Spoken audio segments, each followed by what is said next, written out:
Hey everybody, we're here today to discuss the video that came out about a week ago called There Are No Forests on Earth, or There Are No Forests on a Flat Earth.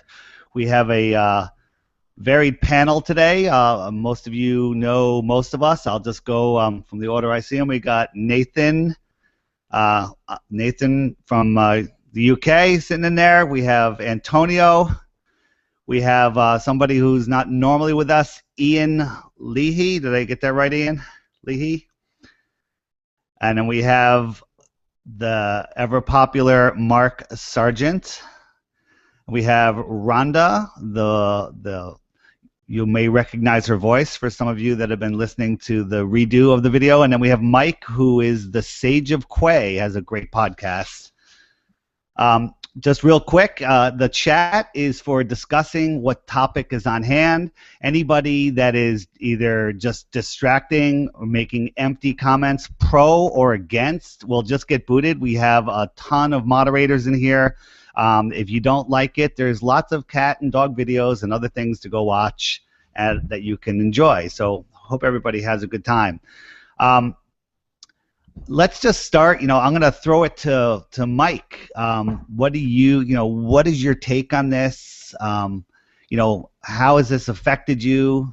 We all kind of came into it at the same time, and it's really it's so big that a lot of people are thinking that this is a distraction. This is something to throw us off course, and I can understand how you might be concerned about that, but for me, looking at this video, there's so many things in it that totally resonate with me, and there's a few that I just don't get yet, and I'm not discounting them. It's that I don't understand them, or I don't necessarily think that he hit the mark on that. But again, without throwing the baby out with the bathwater, we just have to look at it. So, Mike, why don't you start off anywhere you want? Well, it's interesting, David. When I first saw the video, I almost didn't watch it because of the title of the video. I almost blew right past it. And so I said, let me take a look at it, So I watched it and had to struggle through the accent a little bit, but I got through it. And to be honest with you, I was taken back. I never look at Devil's Tower or mountains the way he was presenting it, So it was food for thought. And I had to take a step back and think to myself, okay, let's take a look at this and see if it has any kind of truth to it. I'm still researching it, but I got to tell you, I mean, the pictures that he was showing in the video, especially Devil's Tower, I mean, it looks like a tree trunk, And so, I mean, that's where I'm at with it right now, and I'm kind of digging into it, and I'm finding that a lot of people are very interested in it. I'm finding that actually more people are interested in this than they were with the flat Earth when it first came out. And I don't know if that's because the flat Earth maybe conditioned people to, to be more accepting of this type of material when it emerges. But that's where I'm at with it. I find it very interesting, and in this day and age, I don't take anything for granted as far as what is being kept from us. So, I'm going to keep an open mind, and I'm going to take a look at it. The timing on the release of this is either, from if you're paranoid that this is a distraction, it's perfectly timed by, the powers that be that are out to derail the flat Earth. But the way I see it, it's divinely placed. It has come at the perfect time. If it came 6 months ago, I really wonder what the reaction would be. It would be, would people be digging in so hard, or would they just not watch it, or watch it and dismiss it? It's quite interesting. And I've also seen it take a lot of people that did not, understand or believe that the Earth is flat, and it's pushed them over the edge. Anybody else? Mark, you want to throw in? Yeah. When I saw it the first time, I almost missed it too, and then I had to. You had sent me a message and said, "Look, you got to see this," and you were really putting some emphasis on it, and it resonated with me. But in fact, here, let me throw this in here real quick, which is, I got. By the way, can you hear me? Okay. Yeah, great. Okay, perfect. I didn't know if I wanted to hold it. the microphone or anything. It's a new microphone. I got an email. I've been getting emails. Quite a few people have been sending me emails, and they're really enthusiastic about this video. And I want to read one for you because I think this pretty much sums it up. And this guy was having a hard time with grammar, so I'm going to read it as is. It's pretty short. I really, really, really got into that Russian guy's vid. I watched every rendition and commented on it. I'm in love with it, honestly. It's too fantastical not to care. I gotta say, I agree with all of it. Not to be blind, but what they taught about plates pushing doesn't really produce a column, does it? Anyway, this resonated with me hardcore and opened my mind even more than I thought possible. Like what? Really? I explained to my girlfriend and my mom. They both had the same reaction. This shit is serious. Sorry. And you need to get him or on your show or anybody else's if he's willing. It really opened a portal in my heart, and if I could, I'd like to share it. Thanks, Mark, for your openness and just straight-up nerdiness. We love you, and I mean it for real, blah, blah, blah. Love you, Sean. Anyway, I've gotten probably a dozen emails like that since this thing came out, and it's amazing. And what I kind of attribute it to is, and we can go, into other things as this goes along, but for me, it was what you said, David. I think you put it quite eloquently when you said that if someone would have brought this up 2 years ago, this topic just would have been shoved off to the side. But the whole flat Earth thing has given people such an open-minded perspective that things that now come in, people are looking at completely seriously, and they're looking and they're taking a good hard look at it, and it's resonating amazingly with them. So yeah, it's fantastic, and I love the fact that it's giving people a whole new perspective that we never thought of. So I love it. I woke up the morning with a note from GeoShifter, who was supposed to be here, but he had some business he had to take care of, and he's like, you have to watch this, and I was like, okay, it's on my I'll watch it eventually list because it was long, and then I got a couple emails, I got another Skype message, and then I got an email from Mel Fabregas, who runs Veritas and Sanitas Radio, who I respect a lot with his research, and he said paradigm shifter. That's all he said, and I watched it, and I actually canceled some morning meetings, some stuff that I normally hold high on my priority list, and I watched this thing, and my head literally exploded. Ian, want to jump in here? Yeah, I will.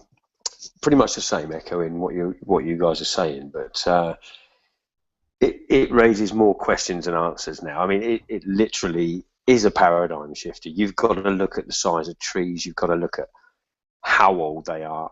Do we go back to the Nephilim? Is all of that real? Do we go back to the Bible? There is so many things you can, things are 20,000 times less dense now. So things were just enormous. And if this really is a true thing, then what we are now is a completely different thing to when the whole thing started. And we're talking in terms of size. It's an amazing concept. It's got to warrant further investigation for me, but it does resonate, yeah. I mean, does it resonate because I'm awake to flat Earth and slightly open, or whatever they say, slightly more awake? Possibly, but it does resonate, and it's something that resonated very, very quickly, and yeah, that's where I am with it. It's got to seriously have some more investigation, but you don't see trees like that. Visual proof is there. It's amazing. Yeah, Kofo, I think, is the YouTuber. Could someone correct me if I'm wrong? Who made a short video showing the opening of Close Encounters of the Third Kind, where he he puts everything in it. Yeah, but if you look at that, we thought, that's Devil's Tower when you watch it, but now you look at it, it's like, did he bring a tree trunk in his house? I mean, it looks exactly like a tree trunk what he built. And then another research. Was that put into TV and film for a specific purpose?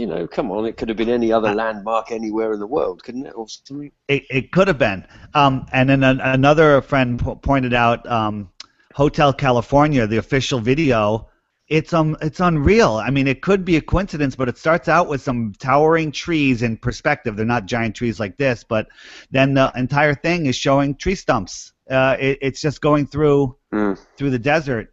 If you go to if people in the chat, if you go to the very, very top of the chat, first is a link to the video. You can run it on silent during the show, and it blew me away. Dave, Rhonda, you want to jump in?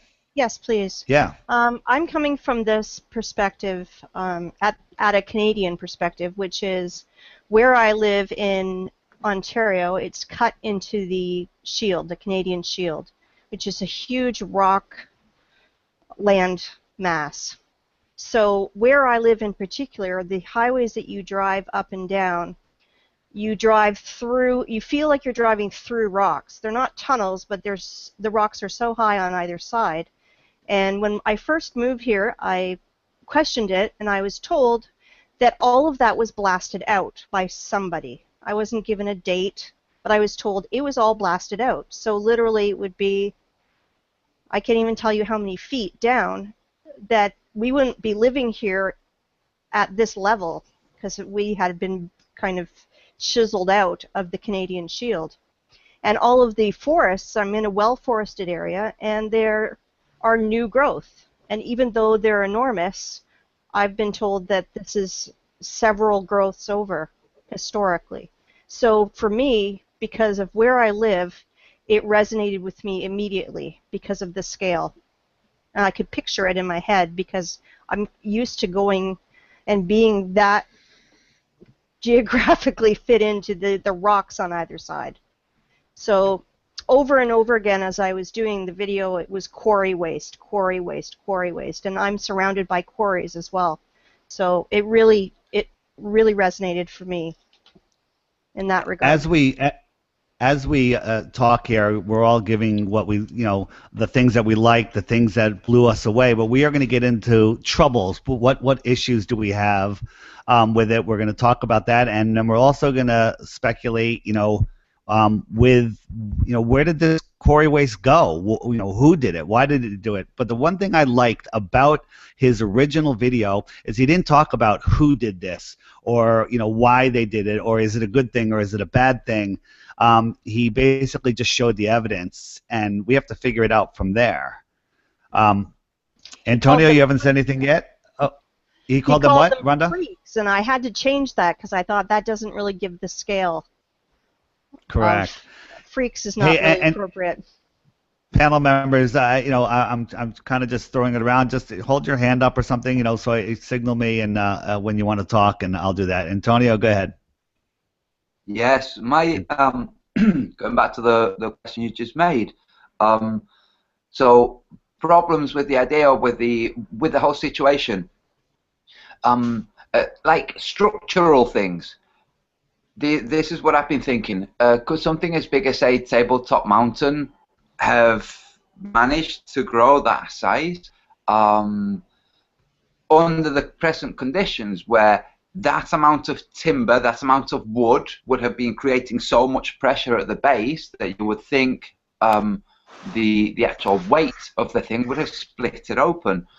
But if the conditions were different, so that the weight wasn't as much as it is now, then, and let's face it, we're talking about a world where conditions were literally different.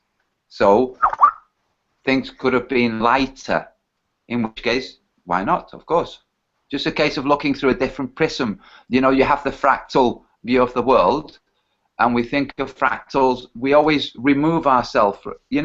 How with the globe orbital mechanics, we always have the point of the observer removed, and you have the Earth and the Moon and all these things from a remote point. We always see the fractal from a remote point. We see the different corner that you can go into that becomes that same corner. We don't see it from that point of view. So in that point of view, the tiniest corner with the heaviest weight or the lightest becomes the biggest with the heaviest or the lightest, however you want to see it. So if we're living in a world that is fractal, which we do, then all it means that the place we call Earth was under different fractal conditions. That makes sense to me, because they certainly look like they were trees. That's the thing. Okay, Nathan. Well, it kind of looks like I'm going to be the only skeptical person here, because No. Right now, you know what? I have a lot of questions. Hearing a little bit of an echo. But I'm starting out with what I like about it. But please jump right in. I watched it. I gave it 5 minutes and then kind of wrote it off as a bit too much fantasy for my taste. But then you got in touch and said, "Have you watched this?" And I remember the conversation, me going, "I kind of think I have," because I'd scratched it and gone, "Nah, I don't like this," and just moved on. But after giving it full attention, I kind of there's an easy way to prove out the tree bit, which is that as above, so below. If it was a tree, there'll be roots. If there's roots, it's a tree. It's that simple to me.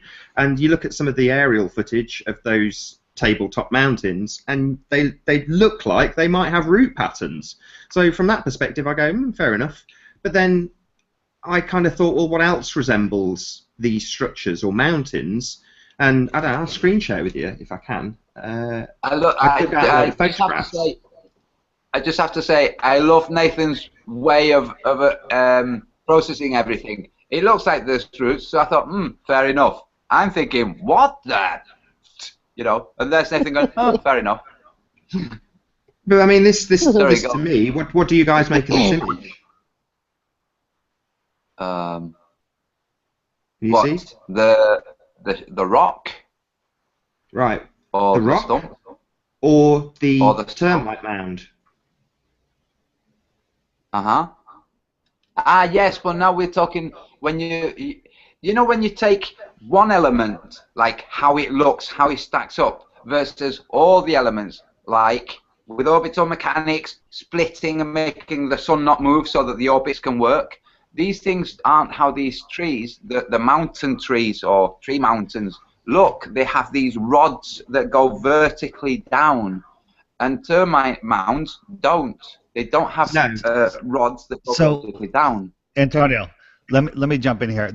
There's one problem that I do have with a lot of people's videos is they say everything, and nothing is everything. There's areas that are not quarries, in my opinion, but some of them clearly are. I don't know if the oceans are giant quarries, and if the Mid-Atlantic Ridge, which we're told is a volcanic ridge that's pushing the continents apart, well, we know that's not true. So is there even a volcanic Mid-Atlantic Ridge? And if there is that just the waste pile from the quarries? And when we get into, for those of you that haven't seen it, he speculates that volcanoes are quarry waste piles that are having chemical thermic reactions, and that makes a lot of sense. I've seen landfills, that are on fire and explode, if they're not vented properly. But where is the rest of the waste? Well, that's a good question. That's a good question. Well, before I'm going to let Mike answer that, but let's say hello to Carly, who is here, who made a video blog with some theories. Hey guys, can you hear me okay? Yeah, we can. So go ahead. Thank you. Awesome. Well, are we just catching up as far as like our opinions on this? There are no forests in flat Earth. Is that what we're doing? Okay. Sure. I mean, I did make a video log about this, but and I'm probably agreeing with a lot of what you guys are saying.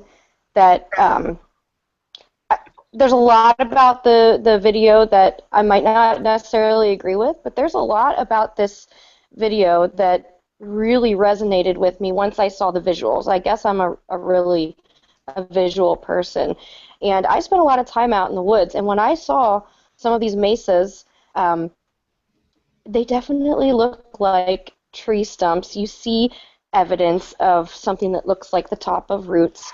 I don't necessarily think that all the mountains, like I said in my video, we have mountains around here. They're long and winding. I don't think that those are left over from a tree. But I certainly can't say that for certain that some of these mesas and some of these mountain peaks that look jaggedy could have possibly been tree stumps. There's no doubt in my mind the way some of them looked, because like I said, I'm a visual person. And some of my thoughts were, we can't necessarily see root system, but what if some of the things like caves and caverns and tunnels are what's left over of giant root systems? What if veins of coal are what is left over of root systems? They just biodegraded in a different way because they were underground. I don't know. There's a lot to look into and a lot to question. That's what's so exciting about it. Mike? You want me to get into the question about where did the waste go? Yeah, I'd actually like to go there, and that's that's one I think we might all agree on. But go ahead. Okay. Well, let me just say this first. We cannot boil the ocean and say everything was a tree. I mean, I don't agree with that. So, but the one thing we do have to focus on is that what was shown in that video was the hexagonal structure of these trees. Okay, so that's not lava, and I think that was very, very clear in the video. So I think we need to focus on those things that that are obvious to us. That okay, so this has hexagonal structure to it. We should take a look at this, and we should research this further. So I mean, at least that's how I'm going to approach it. I'm not going to look at everything and say everything was a tree at one time, right? Because then we're going to boil the ocean and we'll get nowhere. Now, as far as the where did the waste go, I think virtually everybody wondered that, right? So that calls into question, at least in my mind, that there's more land, right? So we are contained, maybe, in this quarry. That's where we are. And outside the quarry, there's more land on the plain. And so whatever it is that they were mining, they took it there, So I know some people may not agree with that, but my view is that it's something that we have to consider, because it had to go someplace. Some people might think maybe they loaded it on spaceships and they took it to Nibiru or something, But I think it's a lot more pragmatic. I think that there's more land, and that's where they took it. Well, we know they took the gold, right? At least that's what we're told. They can take the gold. They took the gold away. This is what makes me think. Hold on a second. Let's recap. We were made by the Anunnaki as tiny little people to mine the gold left over after huge trees and huge amounts of gold way back when, or to mine the gold that happened because of these trees. Why have tiny little people doing this? Why not have people that are much bigger and can do it much easier, faster? So it makes me think that there's a small problem with the Anunnaki making humans story.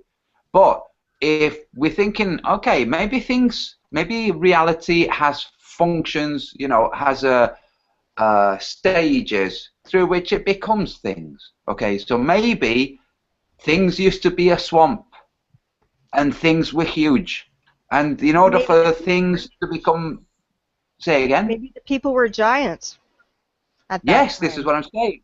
This is what I'm saying. Maybe things were swamps, people were giants, and in order for it to get to the stage that we're at now, where we have silica, sand, rock, these petrified age with the organics that we have, so before getting to this stage, it had to go through another stage. Maybe that's what happened, because it looks like if you go back through logically this tree stage, the elements had to be different, so weight had to be different.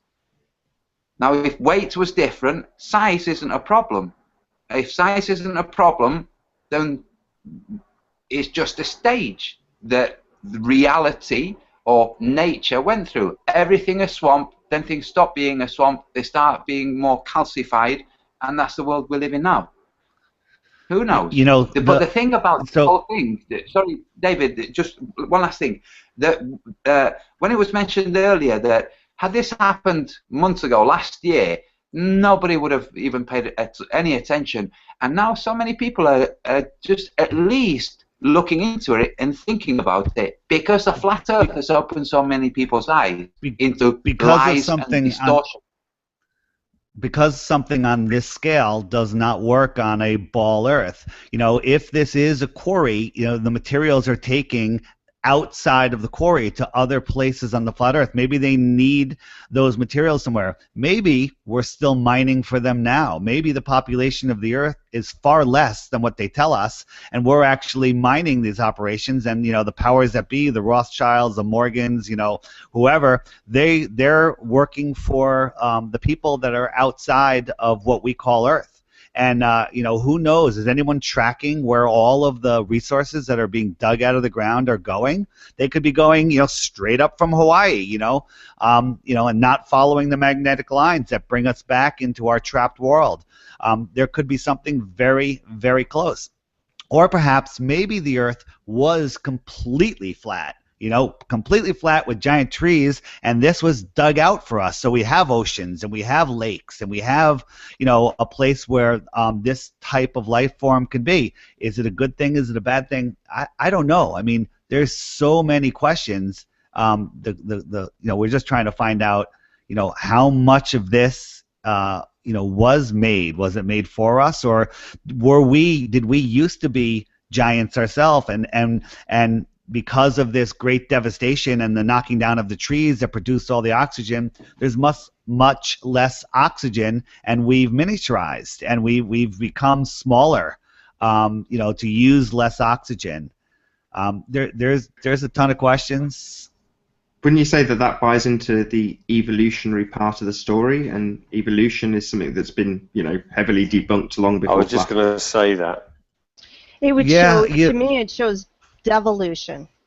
That if we know from the Bible, if anybody takes any part of the Bible seriously, that people lived for much longer. So if there were giants on the earth, as it says, and if people lived for 900 years or 800 or whatever, we are a reduction of that. And what happens now? What do we have proof of? We're being constantly bombarded on all sides, trying to poison the air, water, food that we eat. So the only truth we can find is what we deal with on a daily basis, which is just an assault against humanity. And David's not new to this rant of mine, but I think that this is just evidence that they're trying to destroy what's left of us. I agree with you, Rhonda. I mean, what if the reason why there's nothing left of these giant super oxygenating earth trees, but the only thing left is stumps and jagged edges, is because they wanted to change our air quality, and not allow us to live as long. I mean, talk about population reduction and changing humans' potential. Whatever creature it is that cut these things down, or whoever was mining Earth, I agree, it seems like it was done as a devastating blow to humanity and to Earth in general. And I feel like there are a lot of people out there saying that it doesn't matter whether we study this. I think it matters a lot. I think we should know where we came from and what our potential might have been at one point and what Earth really looked like. That's the whole idea of us being so involved in a community that's trying to find out and prove the shape of the Earth. Why not also research and prove what Earth really looked like as well? And what humans really look like. Because if you look at all the footage of excavations where they found giant skeletons, there's a constant cover-up going on. That's not in the mainstream, that there were giant skeletons or much larger. I don't know what the scale of a giant is. But I've seen those. I've seen that. All over the world they find them, and they seem to have a pattern of covering it up, from my perspective. And I'm new to that topic, so. Has anyone on the panel heard about the Afghan giant recently? Anybody? No. So recently in Afghanistan, I'm not sure how recent, it might have been the last couple years, or even more recent than that. There was reports there was a squad or some some people went missing in the military, and they sent out another crew looking for them, and they came across an incredible scene. And while they were there, this giant came out of the cave, and there was a huge firefight. And everyone in Afghanistan knows about this, and it was taken away on a big transport. And there's a lot of corroborating evidence of this, and they're even saying that the villagers in Afghanistan, it's common knowledge that there's giants living in the mountains. Now, not giants like we're talking about here with these giant trees. They're talking about over 1,000 pounds, 1,100 pounds they estimated, because when they had them on the pallet, it weighed like 1,400 or 1,500 pounds, and take the rigging and the pallet out. So there's tons of information about this. People are finding skeletons all the time, and they're being taken away from us. So it's just looking up the Afghan. Yeah, go ahead. Yeah, you're a friend of mine. You're on my Skype, okay? I am hurt and offended that you haven't told me this before. I learned about it this morning. Been busy today. Oh, okay. No, I say this because I've actually heard about it. I've actually heard about it before, but I didn't buy it until I listened to a couple interviews this morning that were very, very credible. Again, we're being lied to about a lot of things. My intuition's telling me that this is true. There's been lots of reports of very large people. And the giant had 6 fingers and 6 toes on each arm and leg, and red hair. Does that sound like the Nephilim? That's one of the descriptions of them, but is it? I have no idea. I'm not saying that it is. Red hairs, they have no soul. Yeah, there you go. In the recent film, The Big Friendly Giant, that's what they do with the giants. They go and they take them with big transports. They gather them up and they fly them off somewhere and drop them into the ocean. So this is just crazy that something similar to this might have actually happened in Afghanistan recently. Wasn't there a story around the Iraq War where they found, I heard it on Caravan, I think, where they found a skeleton and in the basement of the government offices, and the military moved in and carted it away before anybody knew? That was one of their first operations in Iraq? Yeah, one of the first operations was to go to the museum. Right, the museum. That's what yeah. Again, well, that's only Babylon, isn't it? You're that's going way conjecture. back, and you're going back into, well, okay, but you're going back into prehistory where things were completely different, artifacts, lots of things that, I'm quite certain they went to Iraq not just for oil. They're doing it with Syria now. They're literally rewriting history. They're smashing up all the idols, all the religious artifacts. And they're extinguishing that from history, which is something I think happens all the time over various ages. Something just quickly on the tree. Did anybody see the Flatwater video with the Book of Baruch? It mentioned about trees in the Bible. I didn't even know Baruch was a book in the Bible, but it's something to do with Deuteronomy or whatever. And it explains about the earth and trees. There were huge trees, obviously one big tree in the middle, it survived, and then the waters came, the floods, and everything reduced down so that the tops of the trees were smaller and the waters receded. I don't know which story it wants to run with, but it does mention about large trees in the Bible. So that was it. There's okay, so, can I comment? Yeah, go ahead. Go ahead, Carly. Oh, I'm sorry. I'm just talking about, if we're going to bring in the fact that some of us believe there was a worldwide flood, I think that could be an answer as to why, where did the rest of the tree go? If the tree was cut. The trees went to the Antarctic.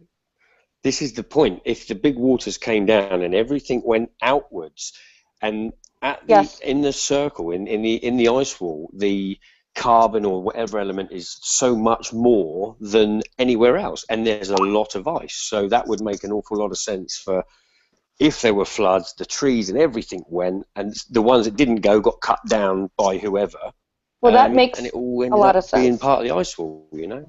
It just Yeah. became Or giant pieces of driftwood. And yeah, well, but then eventually until it was cold enough for it to be iced, and then I suppose made into ice. There's extra water, there's extra stuff in the ice ring. It was saying so out there where it's been reduced 20,000 times or whatever. Yeah, could be. right. I mean that makes sense as well. I didn't even think about it that way. But then, do you think that the stumps that were left? A lot of people don't realize that when the flood happened, the water stayed on Earth for a very long time. Do you think that it became something more like stone or petrified wood because of the mass amounts of pressure of the water? And after that, everything changed. Oxygen levels changed. Humans and animals changed. I don't know. Well, oxygen levels would certainly change. Sorry, Anthony. Sorry, Ian. We have to try to continue to think logically. A flood to that kind of giant tree would be nothing. It wouldn't be something that would rip them and do anything. It would have to be fire that would destroy them. But a flood would do absolutely nothing unless water had different constitution where the drops were equivalently heavy to those trees as a flood might be to our trees now. So unless that was the case, then it doesn't play. But you were saying about the elements being Yes. saying about the elements being different and weight being different. What if the weight was completely different then and the trees were paper thin? The flood might have done that, but I saw you a bit about the fire. That makes a lot of sense as well with the amount of carbon that was, or whatever it was, the elements that were there. Yeah. Okay. Yeah. Well, I'm just mainly it's the Russian guy's idea. He's explaining that some huge fire would make everything change and end up in the ice walls. That's how he in the video. Unless I misunderstood it, he was saying, how did all this kind of organic material end up in the waters, in the ice in Antarctica? How did it get there? How does it have such a high percentage of formerly organic matter in that water? So, it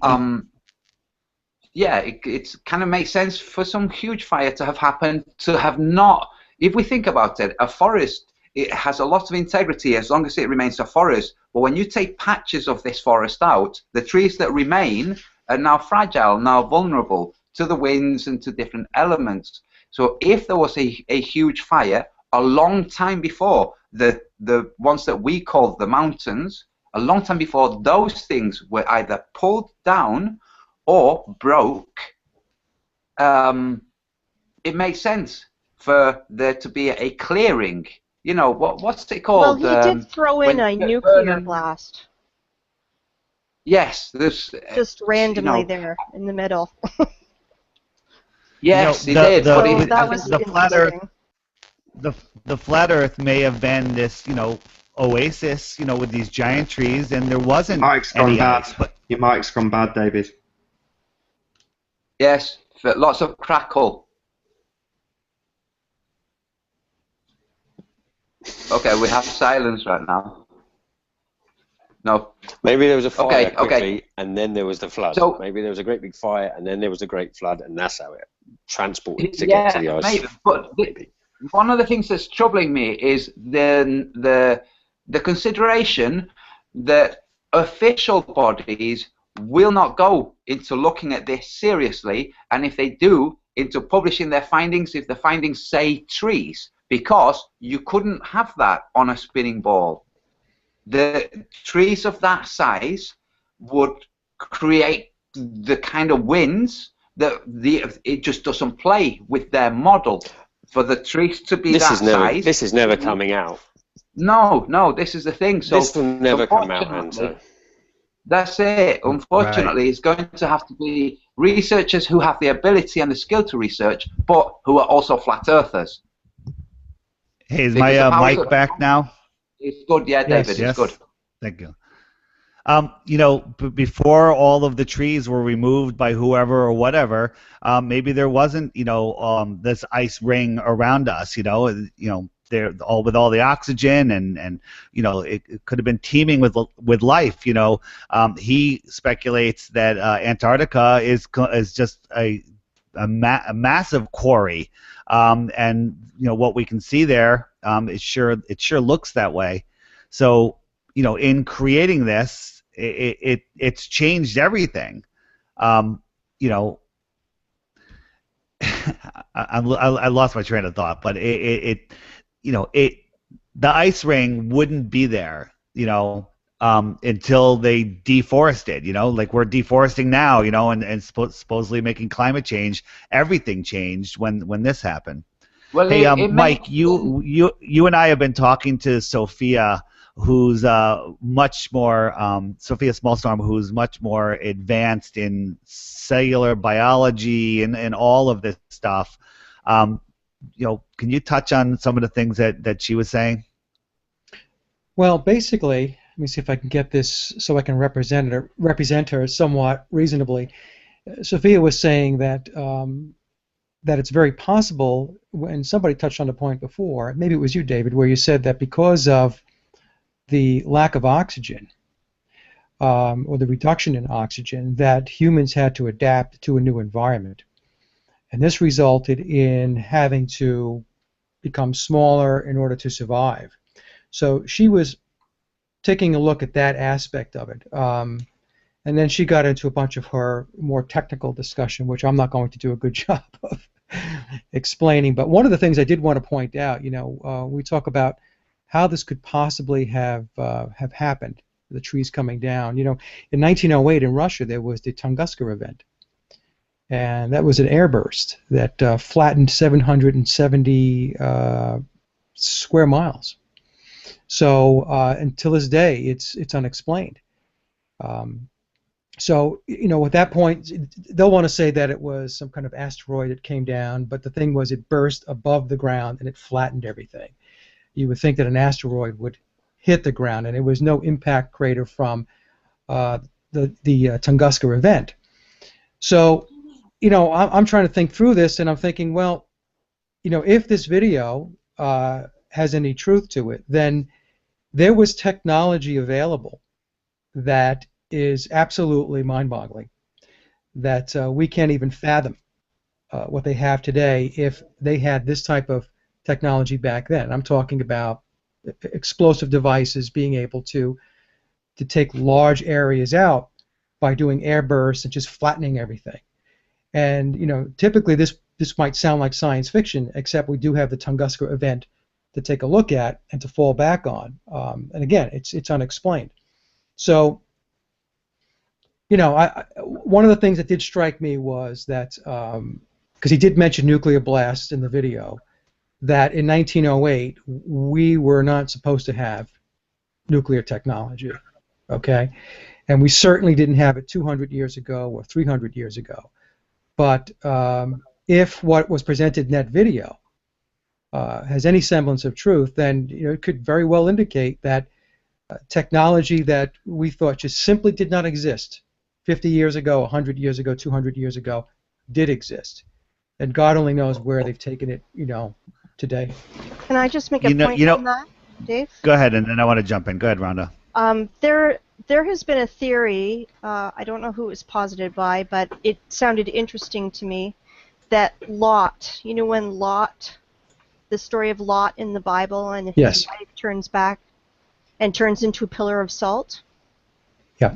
And they use the word salt, but I've heard that the word could be also interpreted as vapor. Okay, and so you're it's talking about possible that there could have been many nuclear events over the centuries, and they were just not described as such. They had the same force, but they weren't described in our current terms, if that makes sense. Right, and this would go back to the Sumerian text too. Sorry, I was just going to echo what Rhonda said. Only I heard that it could be ash rather than salt, which fits even closer. And if you consider that it could have been near Sodom and Gomorrah, where the Dead Sea is, which is so low and so saline, you know, there's all kinds of connections. We can find all kinds of connections to all sorts of things, you know, that are valid.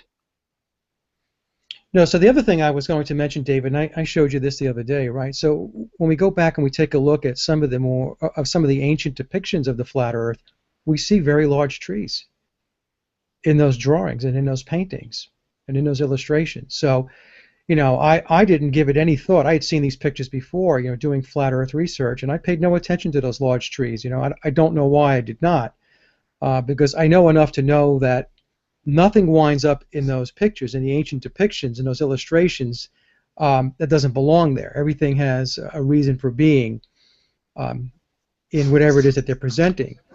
So, sorry to interrupt. Could you give us a bit more detail on where these images are, what they are? Well, what I would just say is just Google, do the flat Earth, and then do ancient civilizations. That's what I did, and you're going to see some pictures pop up.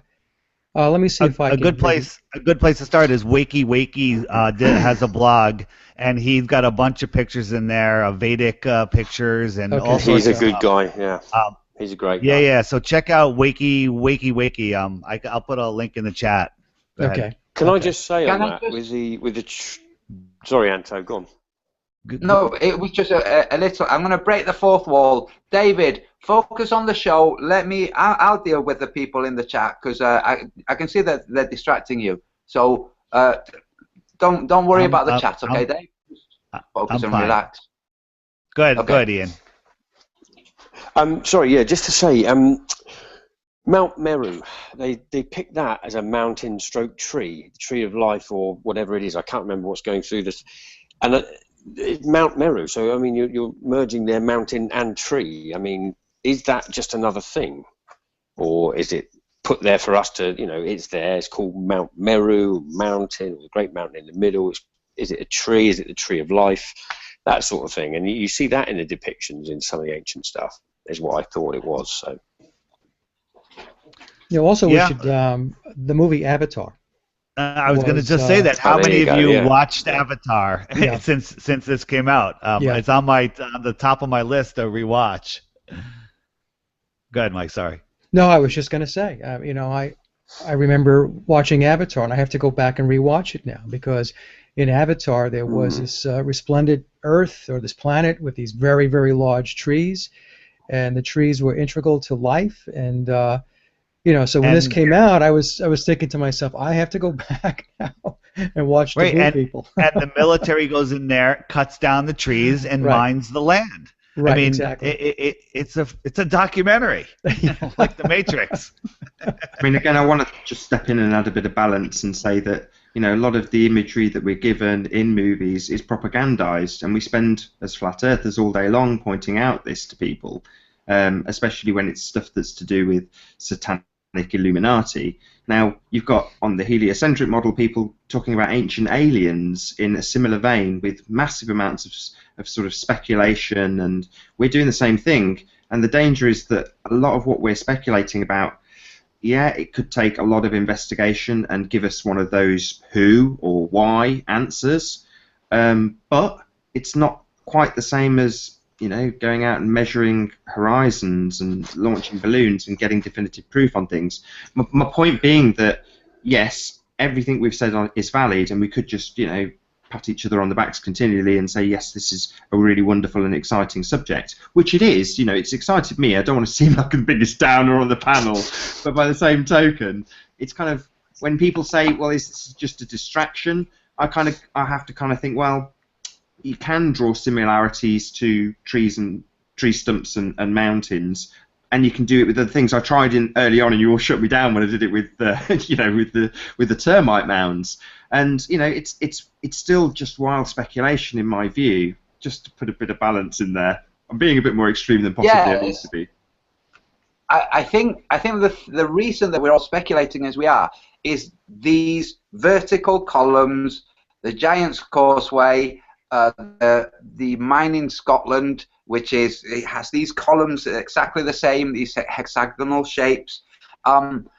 These, you know, archaeology, geology, they don't explain these. They can't. They say it's lava. No, it isn't lava. Come on, get serious.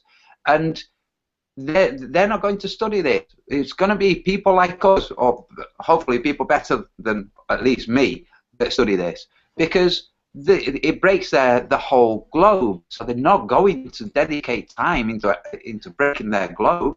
You know, they spend a lot of time establishing it. But yeah, that's why we're speculating. We don't have anything other to do than speculate. But we can look at one little piece of interesting information, and it was something Patricia Stay pointed out to me. She said, hey, didn't the moon rocks, didn't they turn out to be petrified wood? Say, yes, they did indeed. Now, how would we ever learn that a rock was originally a piece of wood? Well, only if somebody donated it to, say, the King of Holland. Then it would be analysed. Then it might be, you know, looked at closely to arrive at the conclusion that it was formerly a piece of wood, and that's the world we live in. We live in a world where I've got to jump in. I'm sorry. If we concede all of these powers are connected and they're all in cahoots, there's only one game that they're all playing, hands across the water for the Antarctic Treaty and so on and so forth, then we can only come along the same conclusion that that was also orchestrated. And here we are with wooden trees being rocks and moon rocks tying it in. It just seems like there's so many heliocentric things in there. The nuclear thing, there's plenty of people that would say that was total nonsense. You know, the length of time that we're talking, all of this stuff is just, there's nowhere we can go with it. We can't prove any of it.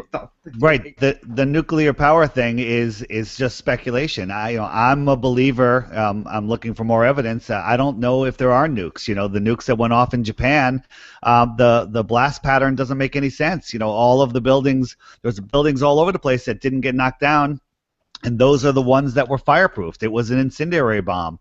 You know, these meteors that come down that supposedly hit Earth, they all go into like Siberia, you know, somewhere in Russia. Not many people see them, but some do. It could easily be some sort of missile, you know, that they send in at an angle. It lights itself on fire, and then it blows up when it's, you know, 1,000 feet off the ground or whatever. That makes a lot more sense than anything else in my book. So, you know, there's explanations for everything. Go ahead, Mike. I was going to say, I mean, look, it's all speculation because the video came out a week ago. You know, so you know, I mean, so there's not going to be a lot of research on this, and all research starts with speculation. Somebody has to speculate before they do something. So I think that's where we're at. Just being that guy. I'm sorry. That's okay. No, I think you're right, Nathan, to a degree.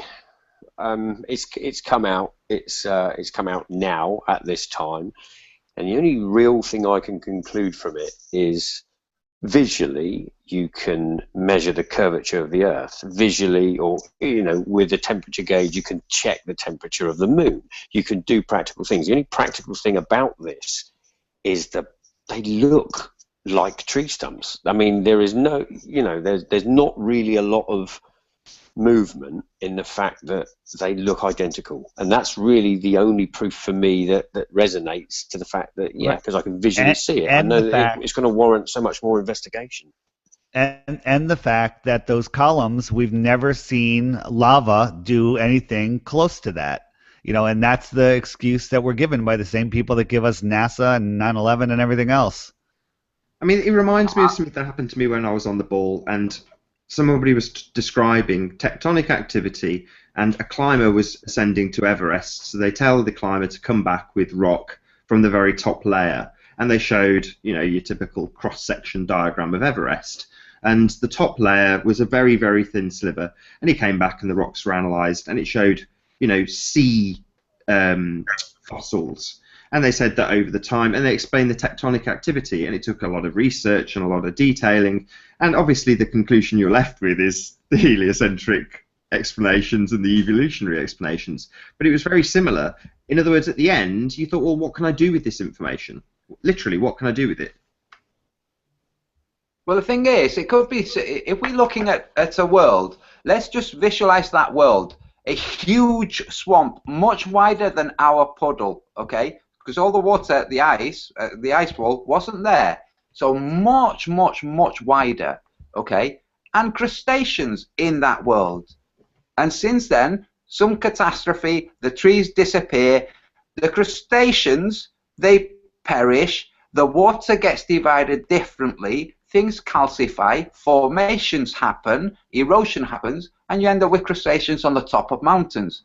You know, but those mountains, I don't think all mountains were originally trees, but only somebody who's very blind would say that those stumps don't look like mountains. They do. They certainly look like mountains. Not just the Devil's Column, the Devil's Tower, but a whole bunch of them look like mountains. They have those formations, they have the striations, the vertical striations, they have the columns going vertically. So, sure, but okay, let's take it one step further then. So let's say a whole bunch of people say, I'm just playing devil's advocate for anything things are just so miserable. It's not the case, right? So let's say a whole load of flat earthers, let's face it, that's what this has caught the attention of. A whole load of flat earthers and a few others who are seeming to be converted to flat earth over it, which is amazing to me, but there we go, have come to this and say, right, we'll go and take excavators and we'll dig up and we'll find a root pattern and see if there is actually, you know, those hexagonal columns, see if they go down into the ground in root ball, a great big root ball, massive it would be. They find it, they find the massive root ball, they say it was categorically a tree. Then what? Then what do you think happens then? Well, that's what I'm asking. Well, listen, exactly hold on. That's precisely my question. Whoever that's the same answer that, you know, when people say, what does it matter if the earth is flat? We know that we've been lied to. Our minds are freed from the heliocentric jail that we've been put in, and we can expand our consciousness and realize we are these great creator beings, that we are here having an experience. Are you agreeing with me, Nathan? I'm agreeing, but that's why I asked it. I'm glad it went straight to I agree. Yeah, I definitely agree with when that. I say, Go ahead, Carly. when I ask, I was Carly. just going to say, I definitely agree. I have this conversation and this argument on some of the Flat Earth Facebook groups. People get pretty angry and aggressive, and they just don't understand why this is important, and they think it's a distraction. But if it's helping us to learn more about Earth, that's the point. And if it's helping us to learn more about our potential, that's the point. And if it's helping us to realize even more how much we've been lied to, I think that makes us even more special, learning our potential. I think it means a lot. It doesn't mean that it takes away from researching the flat Earth. It just is one more puzzle piece. But it's an exciting puzzle piece, and why not investigate it? There's no harm there.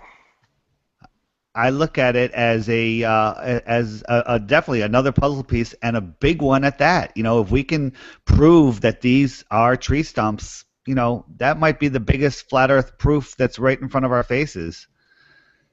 You know, David, hey, Mark, you haven't said anything in a while. Oh, good.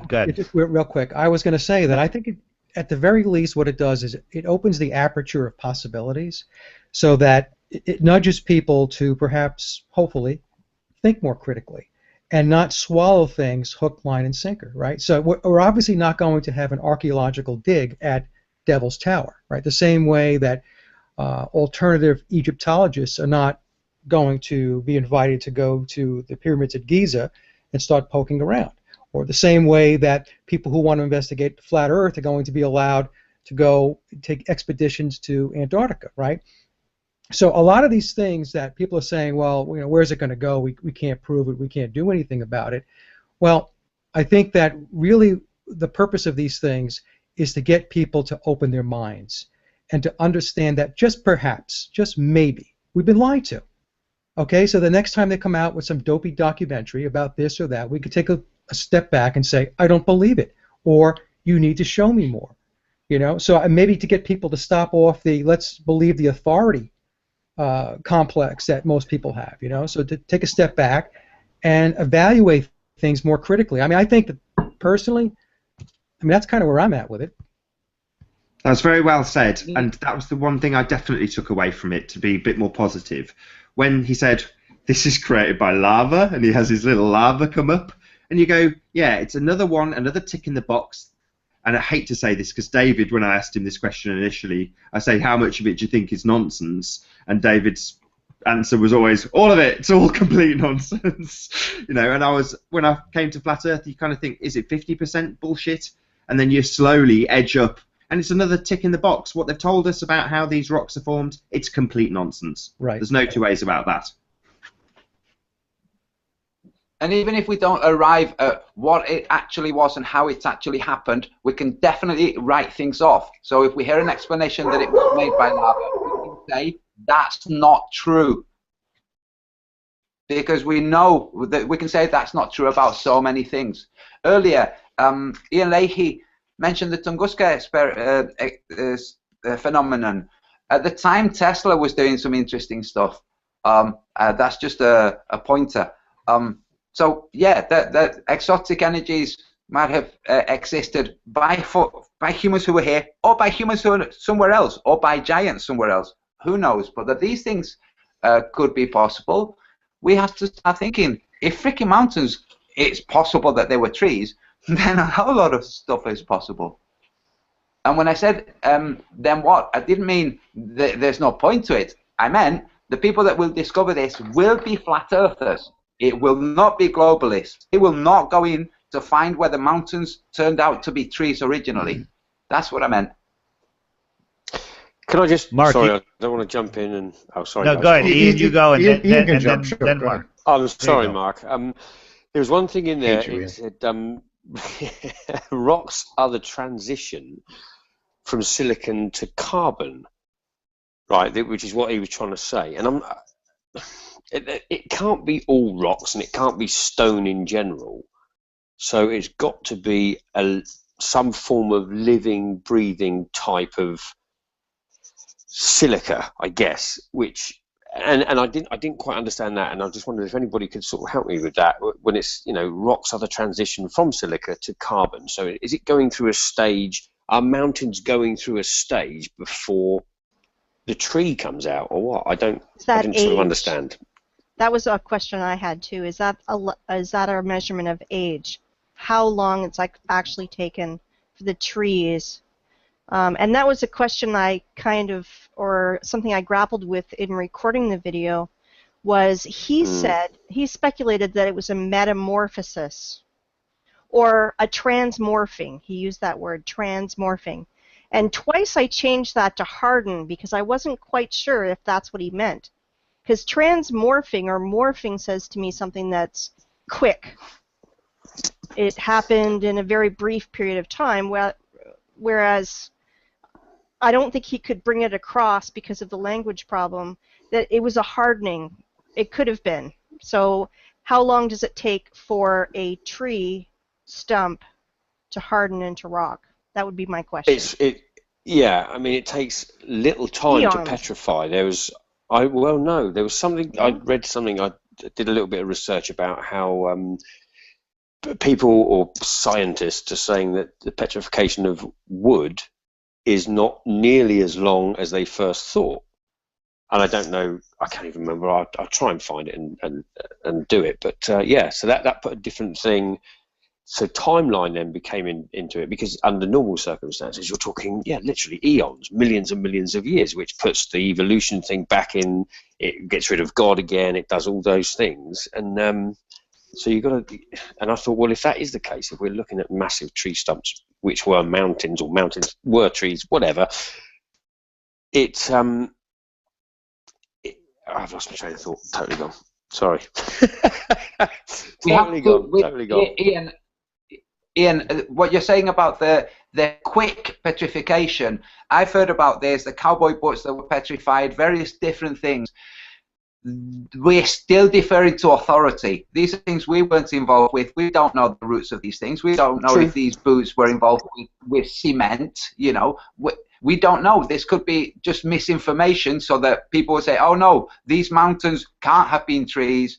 If there were trees, they would have been fresh 50 years ago, and they weren't. They were already rock, or whatever they want to say. So you're bringing into this whole theory then a massive amount of time, possibly, which, well, yes, I would. I don't know. You're looking at different. You're looking at different paradigms again, then, aren't you? From the flat Earth being created, and you know, we have to think. these things, unless we're going to say these things grew very, very quickly, then we have to allow time, because they must have taken a period of time to grow to that size.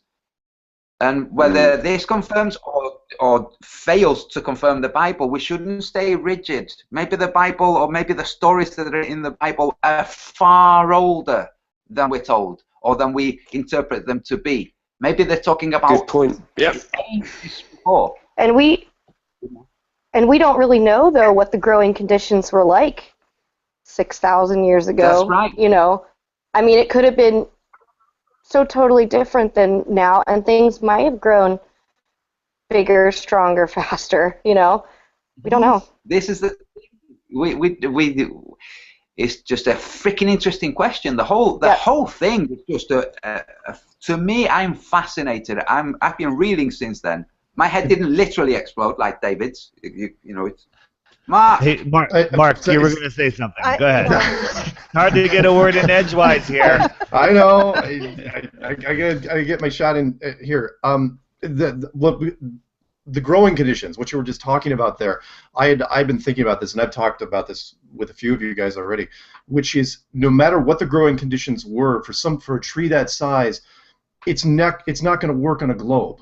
That's the big thing for a tree like this, because the atmosphere runs out of certain things at very, very low levels. So let's say the tree is even modestly 30 kilometers or 50 kilometers high.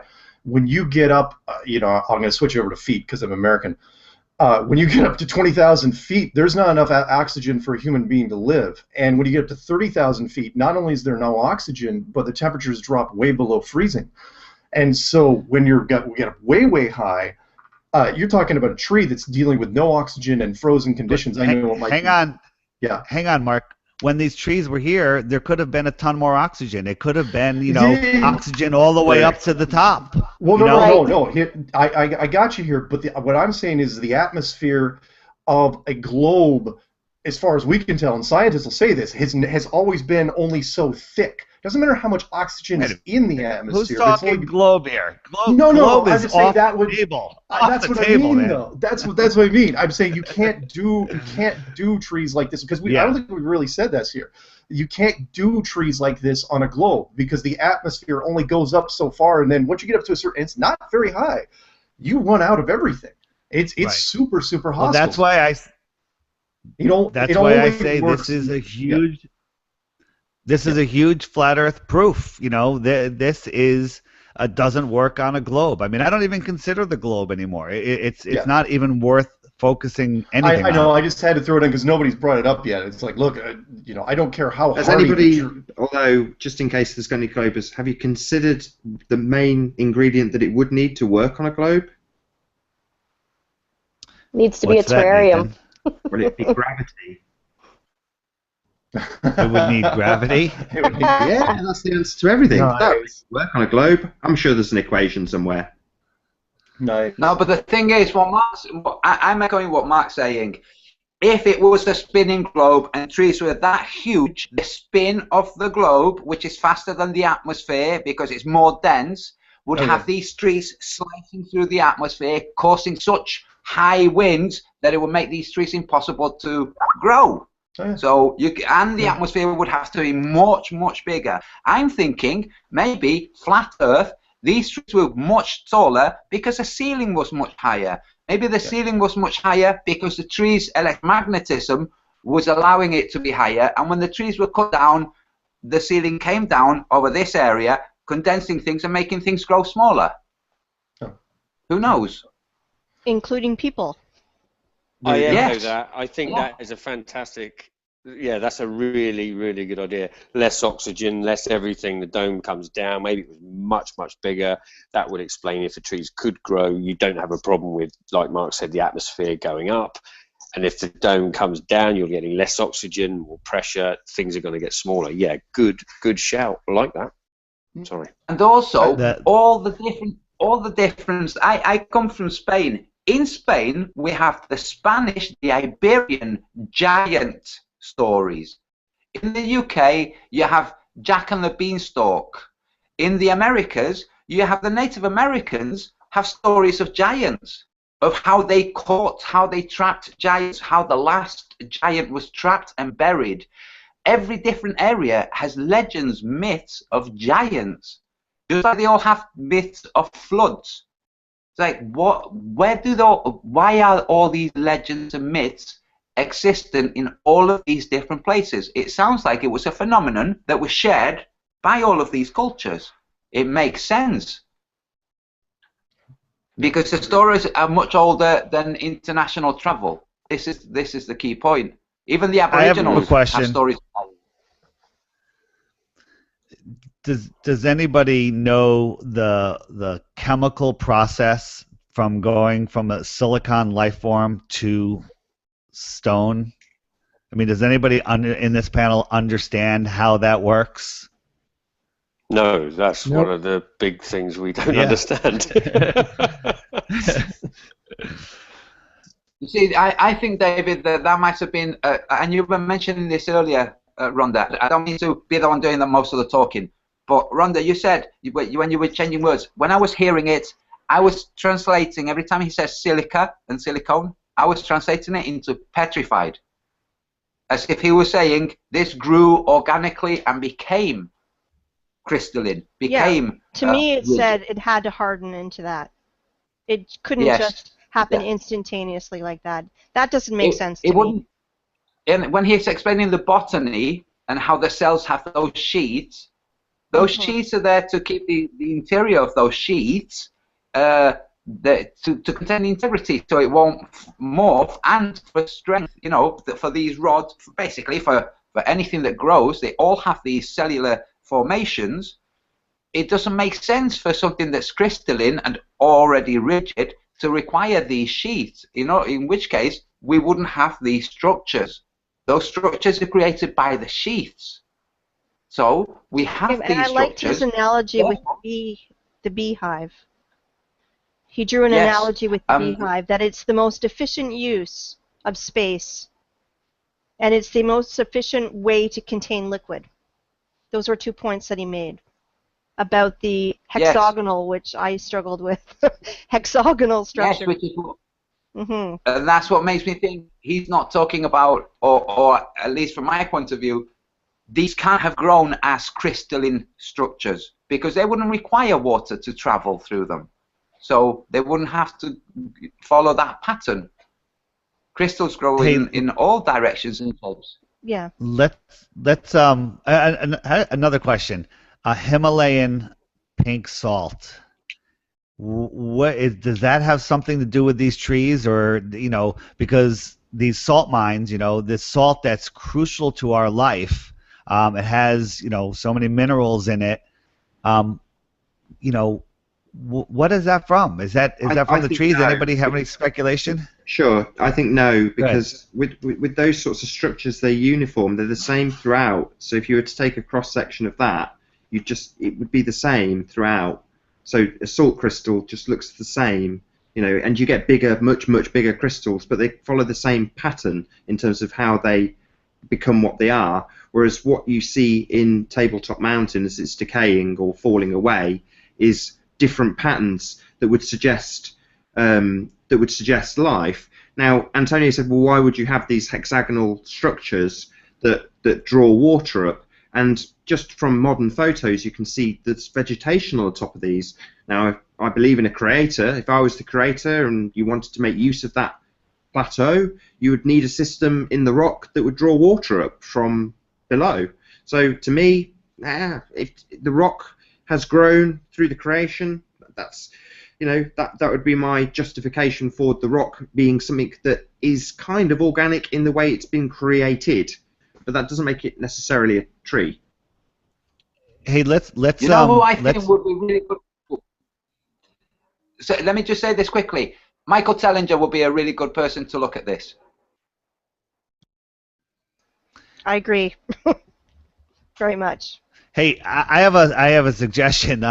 Everybody in the chat, email L.A. Marzulli to look at this video. Send him the American version, the one that Rhonda and I did, of this, because he talks about all of this stuff, but he makes conclusions. Things are coming from outer space rather than just across the plane. This guy has got so much information, but he doesn't realize it's all from here. So this could, I'm sure people have hit him up about the flat Earth, but L.A. Marzulli, if you don't know who he is, if I get to it in a minute, I'll find his email address and post it in the chat. Everybody send him this video. Hey, let's talk about the volcanoes. So in the video, he says volcanoes, I touched upon this at the beginning, are just giant piles of waste having chemical reactions. Mike, what is your feeling on this? When he said it, I thought to myself, you know what? Maybe it could be. Yeah. When he said it, I looked at the piles that that he showed, a waste pile going off a conveyor belt, and it's shaped just like a volcano. And then I thought about these landfills that are on fire and explode sometimes, right. And I'm like, and those are nothing. Those are little tiny little bumps. But Carly, was it you that did the Mount St. Helen comparison just recently? Who did that? Mount St. Helen. Was that you? It was Lydia. It was Lydia. All right, sorry. So oh, you did. Yeah, that's right. They compared Mount St. Helen to 9/11, and if you look at the blast of Mount St. Helen to the blast of the trade towers, it looks exactly the same. It's amazing. And the speculation was, if you're going to use a weapon, some sort of weapon, whatever you want to call it, you're going to test it out somewhere. Before you use it, in a city, and maybe Mount St. Helen was just a test of the weapon, or maybe they perfectly knew how the weapon would work, and they just said, "Hey, we need people to believe in volcanoes, and be afraid of them," and they blew up Mount St. Helen, a big waste pile. Anybody? Well, I was going to ask the panel a question beforehand, because we need to establish something before we carry on this conversation, if nothing else, for the audience, which is, do any of us buy the submergence of tectonic plates? I mean, we've got Bob and Cami currently saying that the Ring of Fire is caused by magnetic forces that are above the land, or at least the lines that we would travel along, and they match up with things like the Ring of Fire. Whereas the official story tells us that tectonic activity submerges a tectonic plate below another, and the friction between them will either cause earthquakes along the plates or, along those lines, volcanoes. Well, I don't know about any of you guys. I'll be the first to say I don't buy that at all. But maybe there's people on the panel that still just believe that that's how volcanoes are created in the first place anyway. Cool. I mean, Mike, we have... Anybody? Carly?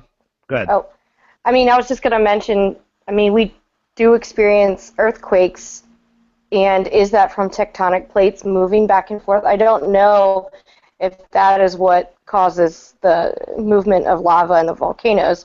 But I've converted maps of tectonic plates into the azimuthal projections, and they kind of look like from the top that you're looking down on pillars, and I've always had a theory that maybe that's what are the pillars of the Earth, is the tectonic plates. But as far as them being involved in the volcanoes, I don't know. Mike? Mark? Anybody? I was on mute. Sorry. I don't. I go back to the fact that what is it? The deepest they've ever dug, the Russians, was 12 miles deep. 7.5 miles. Actually, not even 8 miles. Yeah. Not even 8 miles. Okay. 12 kilometers. When we start talking about tectonic plates and all that stuff, I start to think to myself, well, how do they even know this? If they can only get down 8 miles, and so I don't know.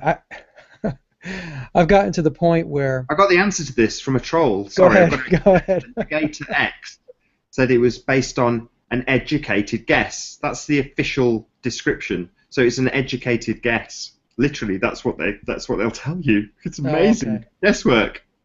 I'll pipe down then. That's good enough.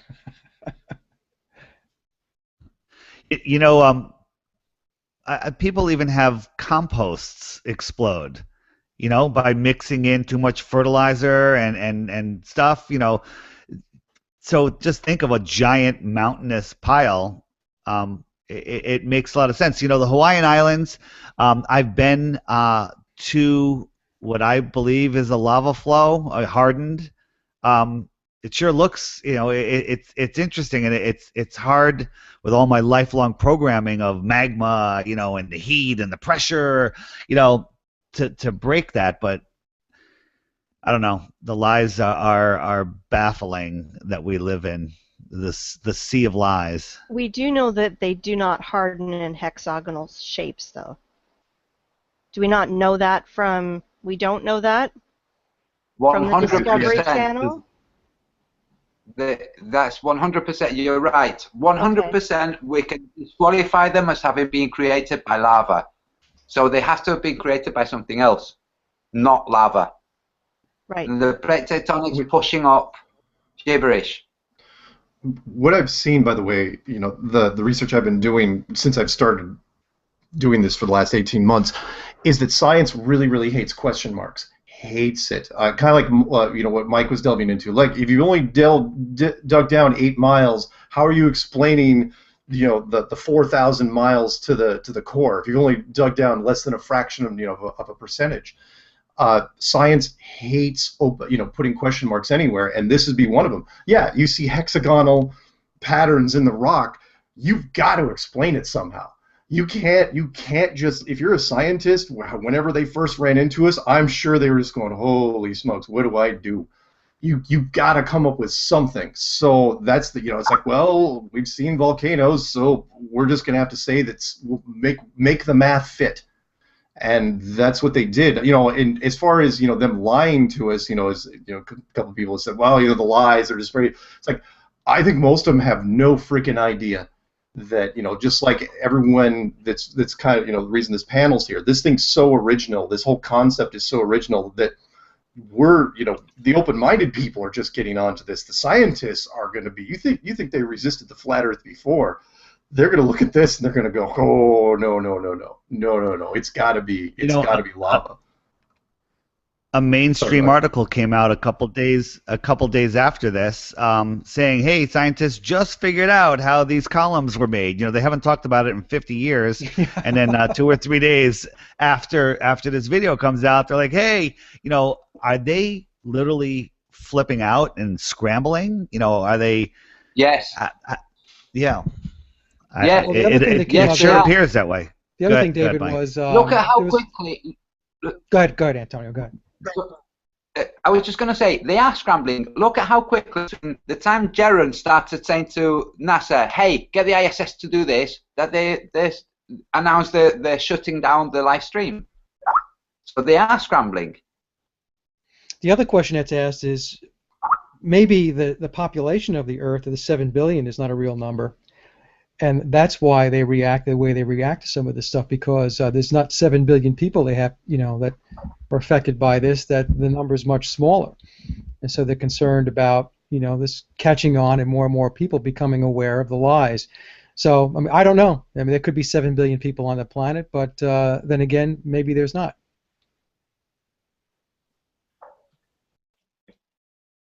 I can comment about this slightly.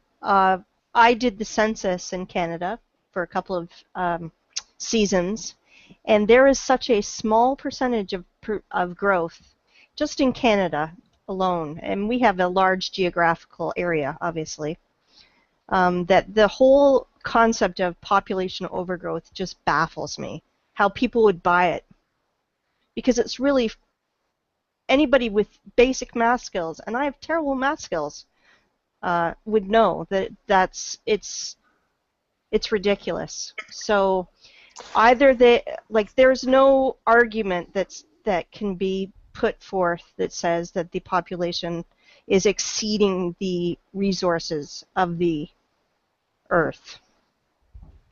Or the quality. I agree with that. Yeah. I have to say, I read something that was if there are 7 billion people, you could fit them in. They could all have a 2,000 square meter house and all live in Greenland. That's it. Everything else, you know, there's no such thing as population overgrowth Texas. or. I've heard even Texas. It's crazy. It's crazy. So there's, I know you can't just put them all in one place, but you know, there's plenty of land. There's not that many people. Yeah, But it's a resources ratio. So we know we only know what we know, and we know that they take all of the resources and they put it in the hands of a few, and they leave the many with the scraps and whatever they can tax. And I hate to be Debbie Downer, but I have a very cynical yeah. No, you are. You're spot on. I mean, that's what it's all about. It's about creating scarcity. Yeah, You know, we're an without Agenda that, 2030 they don't have power. here. I live in a province that produces all of the energy for the eastern seaboard. We produce far more energy than we need. We sell it at a loss, which is awesome. And the people cannot afford to maintain electricity. Seniors are getting cut off, and people are going broke just trying to pay their what we call hydro bill. So I feel incredibly small now. It's Agenda 2030. Go ahead. Sorry, I didn't mean to jump in. I mean, we've just gone from enormous trees, a world which is so big that we can't comprehend it, and we've been screwed down systematically, it seems now, to the tiniest, smallest, thing that there could possibly be that is human, and it's a downtrodden. Like you say, it's a terrible, terrible thing. We've come so tiny in physical stature and ability to think for ourselves that we're either going to be completely extinguished, or maybe we fight back. Maybe this is where we start, going back up the chain again. Who knows? What is? I think. Go ahead. Go ahead. Go ahead, Antonio. I think stature doesn't really. I hear what you're saying. But I don't think stature actually means much or matters much in the wider scheme of things. I don't mean to contradict you, but I mean, in terms of stature, size, I really don't think it's important. I think we like to be given the impression that we're the big bad guys. No, we're the small bad guys. We're just as bad. No, I just meant in this conversation we've gone from enormous everything right down to being small, downtrodden human beings. Because that's Maslow's hierarchy, right? That's all. People need to, in Maslow's hierarchy, we need to feed and stay alive, and that's what we're reduced to. So that when I was recording, it came back to me over and over and over again. They've cleaned out this planet and just left the scraps. And you can turn it on its head and say it's amazing what we have produced. And Sophia commented about this too to me. Amazing what we have produced out of the scraps, which is I think it's important. A good thing Sorry, to Rhonda, know. Go ahead. Let me just. I need to jump in. Let's not aggrandize ourselves. We haven't produced a single thing. The plane we live in has produced everything, including us and the things we consume and the things we play with and mold into other things. We haven't done anything. If anything, what we have spun is lies that we've made to convince ourselves that we're better and to convince other people that they're worse. And by we, I mean the big guys, the elites. But everything we consume comes from here. We haven't done anything. We're just here experiencing things, and we have that experience flipped so that we look at it from a specific point of view. And now we're seeing that point of view shifted, like you said, 360 degrees. Not 180 where you end up, oh, there's a mountain. Let's say turn 180 and face that way. Oh, no mountain. No. 360 degrees. A lot of people were complaining about the translation of he said 360 and we all think 180, but everybody knows, if people have problems with little stuff like that, I don't have that much time for them. What do you think we can do for experiments or, to further document this? I've noticed, I have Apple TV, and when it goes into the screensaver, there's a couple shots that are just stumps. The Hotel California official video, which I said is, literally showing all of these stumps. Maybe this whole world is considered the Hotel California. That's what they were singing about, or maybe it's just pure coincidence. I'm seeing it more and more everywhere. I have a problem with Mount Everest or similar mountains being trees, but I don't know. There's something not what they weren't pushed up because of tectonic plates. There's a lot more to discover. Does anybody have any ideas for experiments that can be done other than going, looking, photographing, measuring? Yes. Anything specific? Yes, dig. Like Kirk, Curious Life of a Flat Earther, has just said, get out and dig and do analysis. Yeah. Dig. Go ahead, Mark. Well, what I was just saying, to his point, you may not even have to dig because there are corporations, some fairly big ones that aren't government. Anybody that's using ground-penetrating radar, seismic radar, to look for minerals and resources and oil, they're going to have some of the charts for these areas.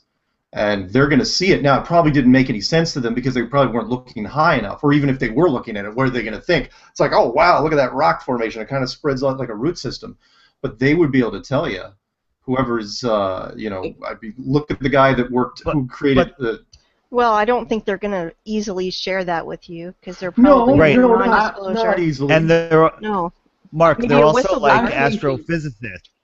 They're also like astrophysicists where they're indoctrinated into their beliefs on how a rock is formed, and they are not going to look at it with fresh eyes that easily. It's going to take a lot to convince them. Well, no. I'm not saying to convince them. Oh, go ahead, Antonio. Sorry, Mark. I was just going to say, I'm thinking, wouldn't it be great if there was some kind of avenue, somebody they could go to who has a track record of interviewing professionals, specialists in their own field, and giving them a platform for explaining their discoveries or their knowledge. If only there was a character like that or a YouTube channel like that. I don't know. Something focused on geology. Who could tell us how long it takes for a tree to become a rock. I'd love to know. No, I'm just saying, look, we've mapped some stuff out there, and you don't have to tell them exactly what you're looking for. You know what? I think it takes the same amount of time that for light to travel from a distant star to our atmosphere on our spinning ball. There's that. Yes. I think, Mark, it won't be very long before you start getting emails. I hope so. I don't think it's going to be very long. Yeah. I hope so. Yeah. Can I mention a positive thing real quick? Because I know we've been Please. going down a few dark paths. I'd be neglecting this person. I had asked a friend yesterday because it's resonating with a lot of people. It doesn't resonate with me as much because I've been so open-minded about the flat Earth thing. It just didn't seem to surprise me. I don't know why.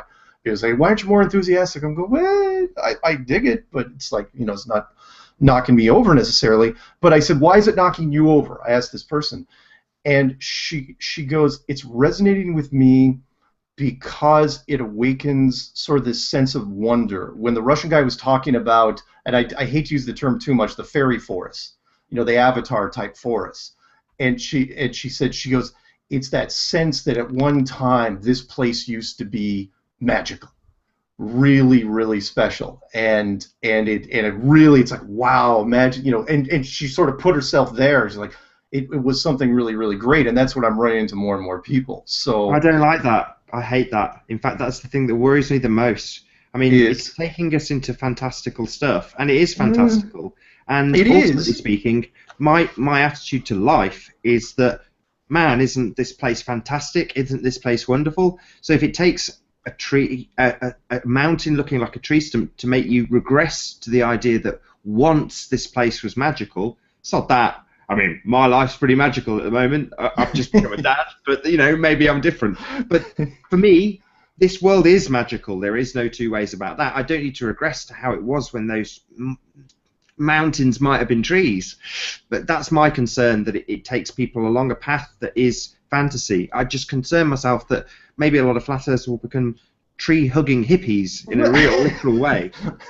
I respectfully disagree. I don't think that many flat earthers, I'm not going to be one of them where I'm going to be like, wow, giant tree, I'm going to chain myself to one or anything like that. But at the same time, look, if it gets people to really, if it brings in new recruits, I'm not going to say that it's a bad thing for flat earth. I know it's got its downside. I know this.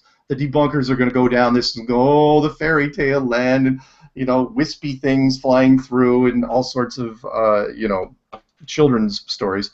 But I still think it has, again, it's awoken something in a bunch of people. I mean, you saw how fast this thing, I've never seen one of our little avenues take hold like this. And where'd this guy come from, by the way? Has anyone even talked to him yet? Mark, I think when we did the sun tracking, Nathan and I and Robin Poe, we did the sun tracking over a 24-hour period. Yeah. One of the people who came on was Russian, and he was in Murmansk. He showed the midnight sun.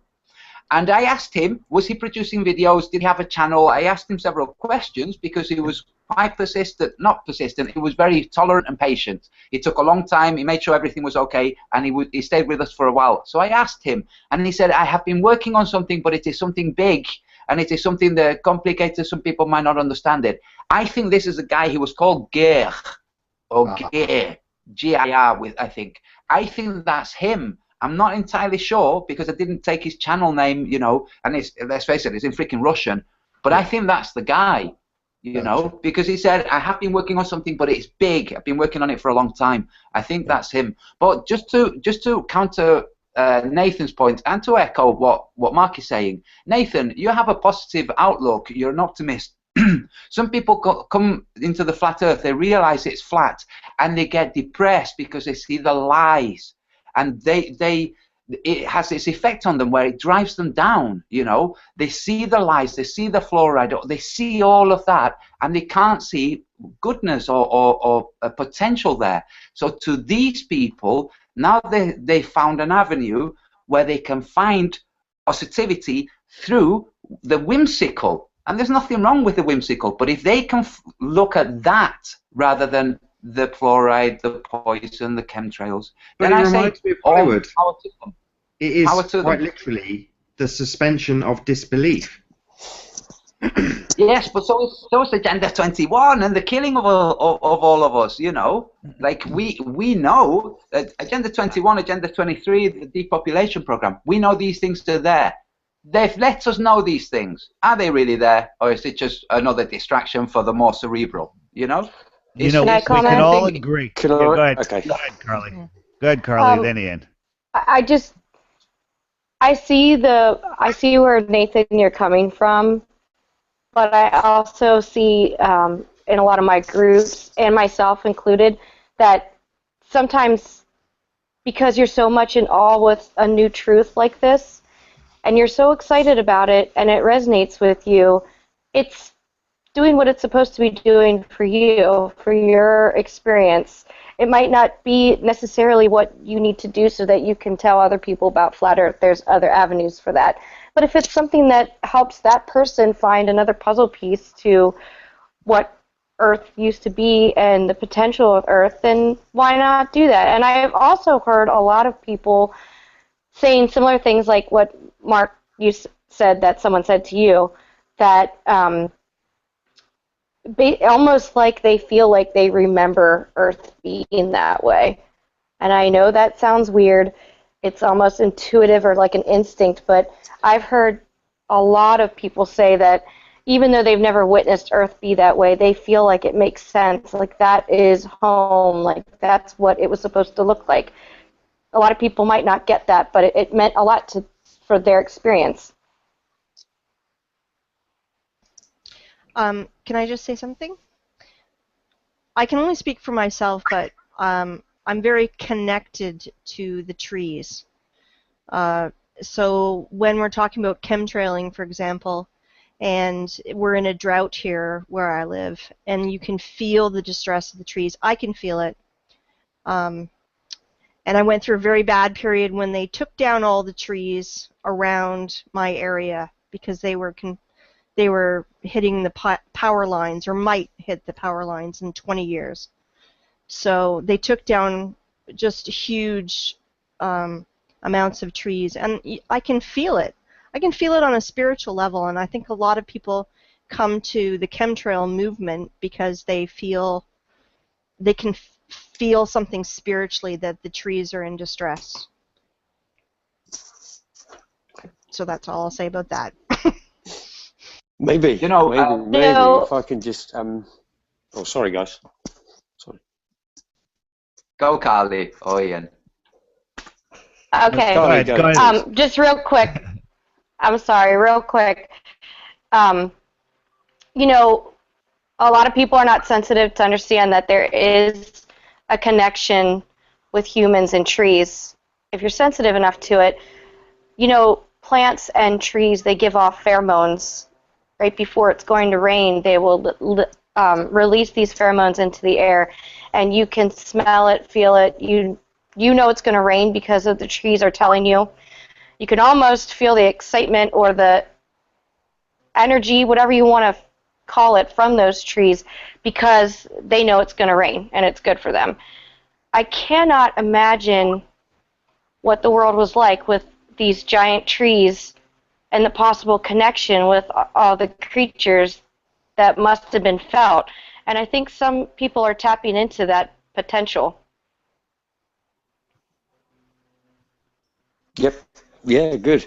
Can I just say that I read something either yesterday or the day before about trees in ancient times were the repositories for knowledge and all of the things that were at that time, the knowledge of the earth, the knowledge of everything, and it was all kept within trees.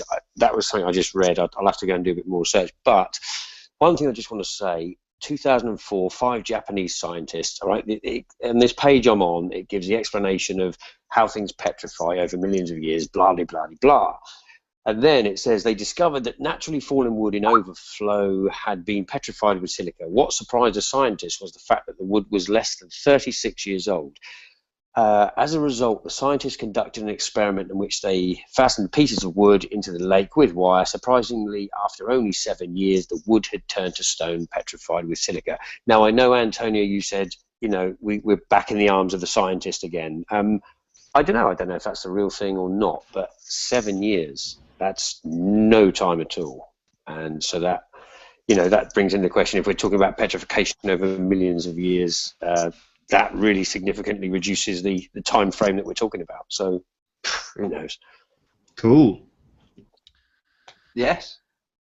So much to learn. Hey, Mark Sargent, I know that you have an important meeting with somebody coming up. So you want to say anything before you take off? Yeah. With this whole concept, I'm kind of treating it kind of like a test for everyone, because it is, again, what you had said before, where 2 years ago this thing wouldn't even have been given a second glance, and Flat Earth has now changed everybody's thought patterns to where no matter what happens, I mean, you know, whoever creates, I can't even imagine what the next thing coming down the pipe's going to be. Nobody's shooting it down right away. I mean, yeah, this thing's out there, no question, but it is really resonating, and I'm excited, not necessarily for the idea in itself, but what it means for future ideas, because people, you know, it will make people less afraid. Like this Russian guy, you know, if he hadn't brought it forward, how long would it have taken for somebody else to come forward with this? This is going to, you know, somebody else in the wings is probably working on something else. It's like, wow, if this guy's doing this, I'm going to, you know, spend whatever, you know, a couple weeks or months and, you know, bring something to the table. And to know that it might be accepted at least with not necessarily open arms, but not ridicule. And that really, really excites me, because it just shows how much we've grown. And I know there's still some division in the community, but I still think that things like this can bring us together. That's my statement. There you go. Kumbaya, my lord. Sorry. I know. I was literally going to sing that. I totally agree. You know, whilst you were talking, it's like, you know, this guy's made one video, boom, it has spread across the consciousness so quickly, outside the flat earth too. You know, it's just boom, instantaneously. It's awesome. Yeah. Who of us? I've never come across that idea. No. I would say none of us have ever come across that idea or that observation. And here comes Ukdina Walker. But it's just such amazing. Yeah, like you say, the hive mind. I hate the term because it makes me think of the Borg. I know. But resistance is futile. But it's so true, and yeah, again, this is the most original thing I have heard in years, and again, it kind of hit me like, oh, of course I missed it. Of course, everybody missed it. So, what's next? What's coming? What's going to come down that other people are going to run into and bring forward? I'm just glad that the fear is being pulled out. So, anyway, with that, I'm going to bow to our new guest, and I've got to make this phone call, unfortunately, guys. David, you know what I'm talking about. Mark, will you be coming on afterwards? If your call is short, will you be jumping back in, Mark? I will try, but the person I'm going to be talking to tends to talk quite a bit. So. You're not allowed. There's no re-entry. We're actually not. Once David ejects you. Yeah. If I hang up, it won't. Okay. Anyway, nice talking to you guys. Talk to you soon. And this is not going to be one of those 6-hour hangouts. We're actually going to wrap it up in a little while. But I saw Udina, I can't pronounce her name right now. She's a Native American, if I got that right, and she had some interesting things to say, so I invited her on. So go ahead, floor is yours. Am I on? You are on. Yes, you are. Oh, you can hear me? Yeah. We can hear you, we can see you, so go ahead. I got the camera locked on you, so am I dressed? Go ahead. Okay, I'm dressed. Cool. What did you ask me, David? I forgot. So I saw that in your in the chat you said you were saying some interesting things about you have some ancient memories or something. It was going by fast. I said this is a perfect time for to share anything you want with this new awakening or new discovery or whatever you want to call it. Okay. Well, when several years ago when Avatar came out, I'm not a movie person, I don't go often, but a couple of friends insisted that I go to see it. And I live in the middle of the desert, so to go see a movie takes an hour to go get there. So I went and saw Avatar. And while I watched it, I was overcome with emotion. And we talked about it after, and my friends thought perhaps it was because it reminded me so much of what happened to my Indian people. And there was it to a little bit, but it was so much deeper than that. And generally what I do, I have just as interesting and full life in the dream realm that I do in this realm. So anytime I have questions about anything, I bring them to the council in the dream world. And I talk with my hands. I'm not a Mason. Well, I'm a 800 millionth degree Mason. But so I go to Dream World with all these things, and I was shown, this was several years ago, and then it re-happened the other day. I just have this very, very vivid memory that we all lived in a world, different world than it is now. It was a very lush, some people might call it the Garden of Eden. It was a very lush, large world, and there were so many giant beings all over the place, and I don't feel like we were ever, or that I was ever a big giant person.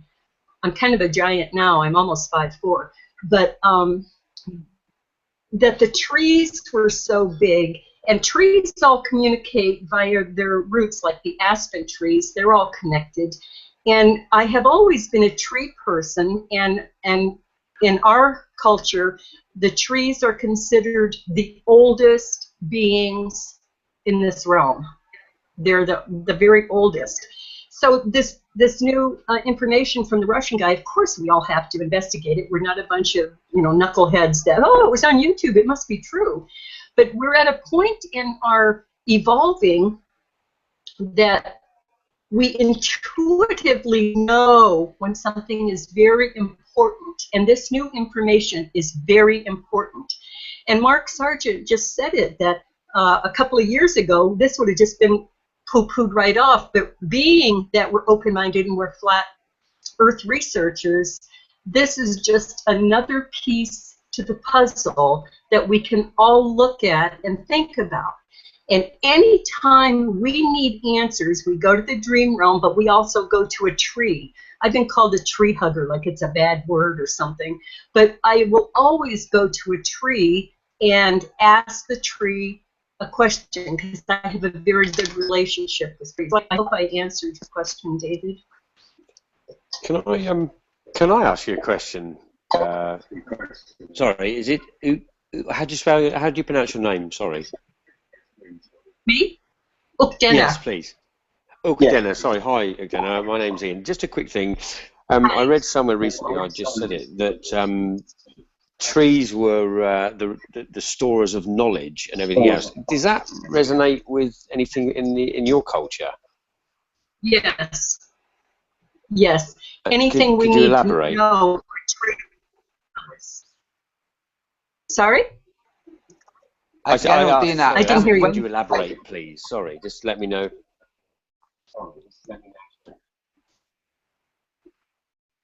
Okay. Anything that we need to. Dina, sorry.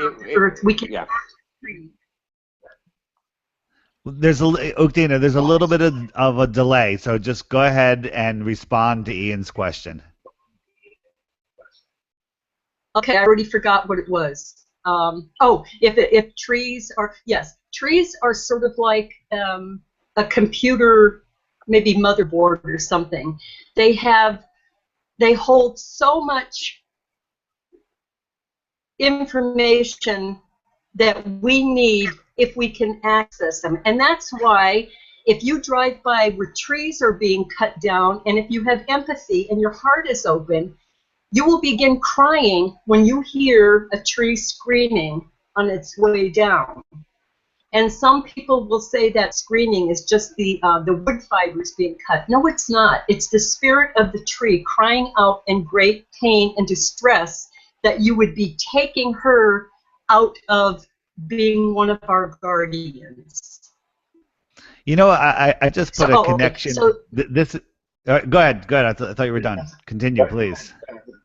No, I'm done. Go ahead, David.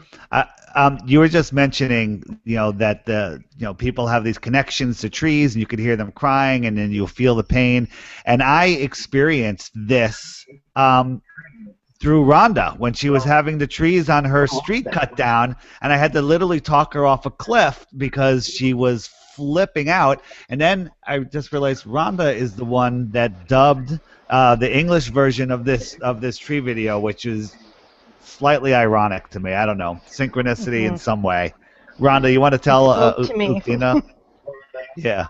Yeah, I understand that completely. I had, I think it was before you joined us, but I was saying that our power company took down trees that were lining the streets if they could possibly grow into the power lines within a certain amount of years. And I felt it so substantially that I sort of had an emotional breakdown. And David talked me off the ledge, pretty much, and helped me through that, which I'm eternally grateful for. It was, I don't know, I can't explain it. You explained it very well.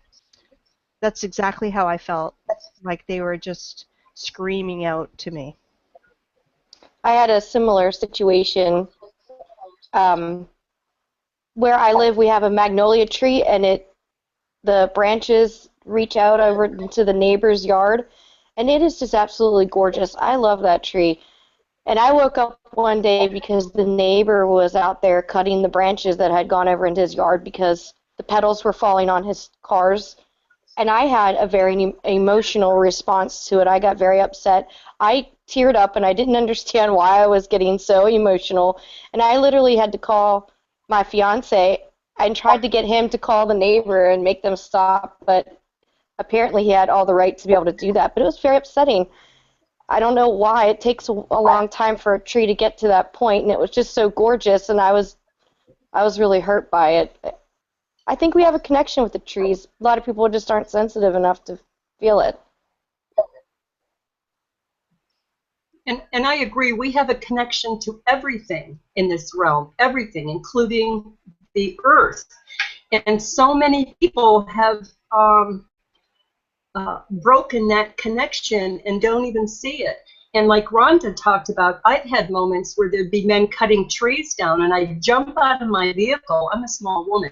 I'd jump out of my vehicle, my hair flying everywhere, and I'd run, and I'd say, no, you can't do this. You can't do this. And I've had to be removed by, police and stuff, because people don't want to have that connection anymore, and that's happened to us. That we've disconnected from nature and from trees, because trees are our elders, and trees love us. And Well, some trees have to be cut down. Some trees have to be cut down. Is that what you said? Right, and if they do, for whatever reason, it's the same with if you are a hunter and you take animals' lives to continue your life. You don't just randomly kill something. You do it with ceremony. You ask for forgiveness. You ask that you take that animal spirit into you and let it live its life through you. And it's the same thing with a tree. If a tree has to be cut down, you do it with ceremony and with respect and with love, and you keep a part of that tree, the physical part. You keep that with you in the house or on your body or whatever, as a reminder that this was a living being, one of the eldest beings on the earth. And these new trees that we have, no matter how big they are, have you ever seen in the forest where after a forest fire, the big trees are down and then all the little trees grow? And I feel that's exactly what this Russian guy was talking about. Yes, I wanted to bring it to this. Where are the trees that are either decades, tens of thousands of years old or older? Where are they? And also, Britain, Nathan and I are in the UK, and Ian, okay, we're in the UK. The Romans came to Britain because Britain was a forest. They came to Britain for timber. Okay, and now the forests in Britain are tiny little pockets. Nearly all of it is grass. Okay, it used to be forests. The forest of Nottingham Forest, the famous Robin Hood forest, went from Scotland all the way down almost halfway to London. These were big things, and this was way after the Romans had come. So we humans have been stupid the way we have used things in this world, and we're coming to realize this now, but I would like to ask, where are the huge hundreds of thousands of years old trees? Where are those? Are they mountains? They're gone. Hey, could they have fallen and the ground grown up above it, or I don't know. I don't know, but David Sejaki was saying that he has to go soon. Yeah. So I'm trying to get a word in here. We can get this. This is a conversation that's going to go on for weeks, months, years, and decades. Who knows what's going to happen next? I'd like to keep this around 2 hours. So we're at that point. I'm going to let Ian, who is falling asleep or just has to go, say his final word, and we'll go across the panel if anyone has any final words, and then we'll wrap it up, and we'll see where it goes from here. So Ian, jump in. Okay, Ian, let me ask you a question real quick. Having me, yeah, go. Ian, when are you going to release that full Flat Earth interview you did? You're releasing it in pieces, like we're cats getting little treats. No, I'm sorry, David. It's not me. It's the guy that's doing my media. He thinks that's a good idea. There is the new YouTube channel is on or being built now, and some stuff's on there, and some other bits. I'll let you guys know when it's finished. Okay. Back to this. It did resonate very, very quickly with everybody. Mostly, I know most of you guys anyway. Most of us are flat earthers, but it did resonate with everybody else. There is probably something to it. It is another layer of truth. It warrants a lot more investigation, and I'm glad it keeps us awake, keeps us alive. So yeah, thanks very much. Thanks for having me, guys. Hope to see you again soon. Okay. Anybody? Nathan, you want to say something or? Yeah, I mean, my thoughts were, wasn't it wonderful to have a thought-provoking, inspiring video rather than some super negative, trolly, CIA shill nonsense that we usually get you know, it's lovely to have a video that makes you think rather than garbage, which we do have a lot of in Flat Earth, unfortunately. Well, there'll be some people that are saying that this is complete garbage, but you know, we don't have proof that it's not, and I just think those are people with some closed minds and not willing to look at new information. There's a lot more to be looked at, as I've said before, and I'm looking forward to it. You know, add this to all of the other things. Mike? I was going to say, David, one of the indicators, possible indicators that we have about these trees are the giant sequoias in California that can be 30 feet across in diameter and 250 feet tall, right? So the explanation for why those trees are as big as they are is because of the environment in California is conducive to these trees growing the way they do. So I find that kind of odd. I mean, it's as if California has some kind of wall, or, you know, it's fenced in some way that these trees can only grow there. So I think that maybe we can look into that a little bit more, about maybe the composition of those trees, and maybe that's an indicator or a clue as to what's going on with the trees that are in that video. So, and the other thing is, I think that the video is, at the very least, it's food for thought, and it's possibly a paradigm shifter for a lot of people. You know, and as we mentioned in the show, there's a lot of people perhaps out there that they did not connect with the flat earth, or they resisted, but when they saw this documentary, you know, it got the thoughts going, and like, wait a minute, because everybody's seen a tree stump, right? That's the thing. When you see, you know what a tree stump looks like. So when they were making the comparison of the pictures, you had to take a step back and say, okay, now hold on a second. And I'm not saying everybody would buy into it immediately, but it was one of those things where you had to take a look at it. You had to take a step back and say, okay, that looks like a tree stump, you know. So that's basically it. And I do sense that that really what this is for, and what this will do, is to help neutralize the disinformation that's out there. It'll make, it's what I said before, I think more people now, when they watch these television shows like Nat Geo, Sci-Fi Channel, History Channel, and so on and so forth, they listen to people like you know, Bill Nye and those types, that now they'll be perhaps more critical about what these people are saying, what's coming out of their mouths, and just not absorb it and just not swallow it hook, line, and sinker. So that's what I'm hoping that this will do. And that's it. And I want to thank you guys for having me on this show. This is the first one I've been on. It was very enjoyable. Thanks for coming, Rhonda. The voice of There Are No Trees. And, you know, I just want to say that I want to honor the producer of the original video, because it was a real struggle for him to put this into English. He struggled throughout, and you may not realize that until you listen to it in very finite levels that I did. But it was an effort for him to put this out, and I want to just honor that. And it was an honor to re-record it just so that it would get out to more people who might be resistant. I was resistant. David convinced me to continue with it because I was the same 10 minutes and I was pretty much done. And that's all. And thank you for putting this panel together, Dave. Yeah, and I want to just address one thing. Rhonda, I, and others that were collaborating on this decided to eliminate the Bible quotes at the end, not because we necessarily agree with them or disagree with them. The main reason that I did it, and I'm the one that posted the video and edited it, so I'm going to take full responsibility, is because 18 months ago, 2 years ago, I'd be listening to a podcast, and as soon as the word God came up, I'm gone, and I dismissed everything I learned. And I want to make sure that this can get to all people without any bias. And Rhonda just summed it up herself at the end. It said, just think for yourselves and figure it out. It's not saying don't look at the Bible. It's saying figure it out yourself. So The Russian gentleman that I can't pronounce his name that made this, he gave permission. He even gave a Dropbox, a Google Drive with all of the parts of the video, the soundtrack, the images, and said, do with it what you wish.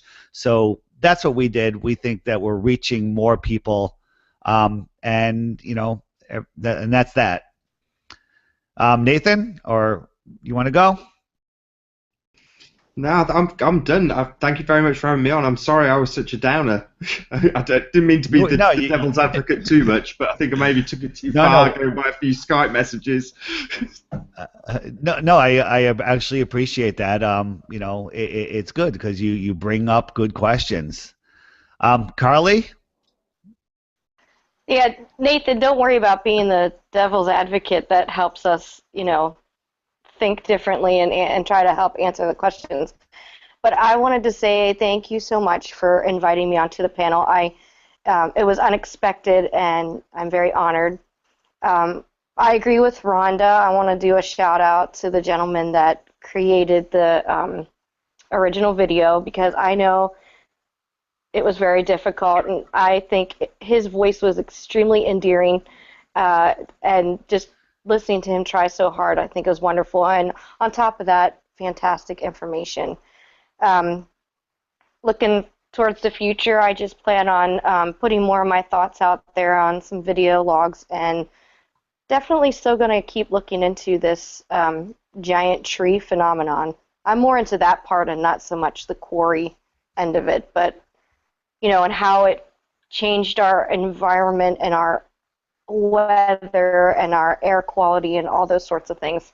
So, but thank you, David, for inviting me. I had a very good time. Thank you. And let me unmute Ugdina, because she probably won't be able to do it herself. Hold on, Ugdina. No, I think she has to unmute it, David. Nope, I got her. She's back. Go ahead. We can hear you now. What am I saying? You're going to say goodbye. Anything you want to say. Yeah, anything you want to say. Thanks for having me on. It was really nice being with such wonderful people again. And I would encourage everyone to, today or tomorrow, in the next few days, go to a big tree in a park or whatever and put your spine up on the tree. And while your spine is on the tree, send some love to that tree and ask the tree if trees used to be so much bigger. Ask the tree. And also, when you go to your dream world at night, just before you fall asleep, ask, you know, very strongly ask that you be shown the truth of whatever it is that we want to know the truth of. Everything. We want to know the truth about everything. So thank you, every blessings to all of you, and blessings to all of the knuckleheads and the flat earth as well. Excellent. And Antonio, share some wisdom, my friend. That's it. All right, everybody. Thank you. Bye. It was good. So long. I wanted to say